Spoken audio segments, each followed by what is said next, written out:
Howdy Neighbors, David here. And today on Boondock Stallyns, we're going to be taking a look at Nightmare on Elm Street 2, Freddys Revenge, and asking ourselves, were Coach Schneider and Jesse gonna, in the shower? But before we get started, go ahead and give this video a like and subscribe to the channel so I can keep pumping out more of these videos for you to like or argue with me about on Facebook, which I enjoy because you guys are hilarious. Anyways, so A Nightmare on Elm Street 2, Freddys Revenge. Probably not everybody's favorite Nightmare on Elm Street movie, but I really enjoy it. Not just because, like me, it's a little gay. It's also original and tries to be different from the rest in the series. Now, I know the formula for Freddy movies was that he's in the dreams, there's a bunch of teenagers, he kills the teenagers in the dreams, and nobody believes him in the real world until too many people have died, and then the person who believes them died, and they just move on, and so on and so forth. And I'm really giving a bad description of that, but I don't care. It's very bland and generic and copy-cut paste for sequels, but part 2 was great. I mean, it literally picked up from the original movie. Freddy was pulled out of the dreams and left in the real world. And where do we find him in part 2? In the real world.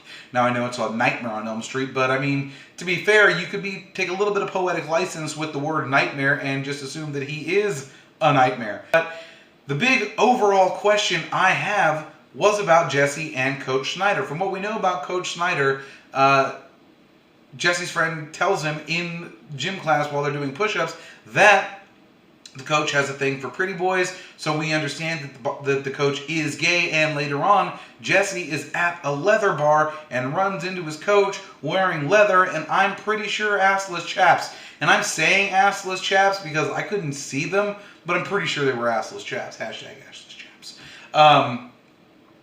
Anyways, so the coach takes Jesse back to the high school, makes him run laps, makes him take a shower, and you assume is just all the goings-on with the punishment of finding an underage student trying to drink at an adult bar. But if we know that the coach likes pretty boys, and he does, look at the picture, it could have been a little bit of foreplay because he's at a leather bar. Torturing these kids is kind of how he gets his rocks off. Making Jesse run laps and then take a shower is foreplay. And if you're paying attention to what the coach is doing while Jesse's doing all that, he's watching him run laps, and while he's in the shower, he's in his locker room collecting a jump rope, presumably to tie Jesse up for some kinky S&M type stuff. So, having said that, Freddy then takes over Jesse's body, and when I say Freddy takes over Jesse's body, I mean the worst stunt double in the world. Look at this picture.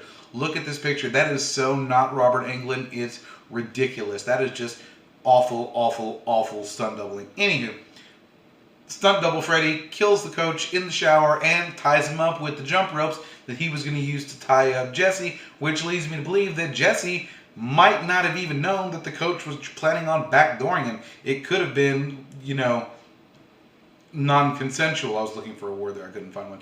But anyways, let me know what you think down in the comments. Was Freddy trying to save Jesse from being backdoored by Coach Schneider? Be excellent to each other and party on, dudes.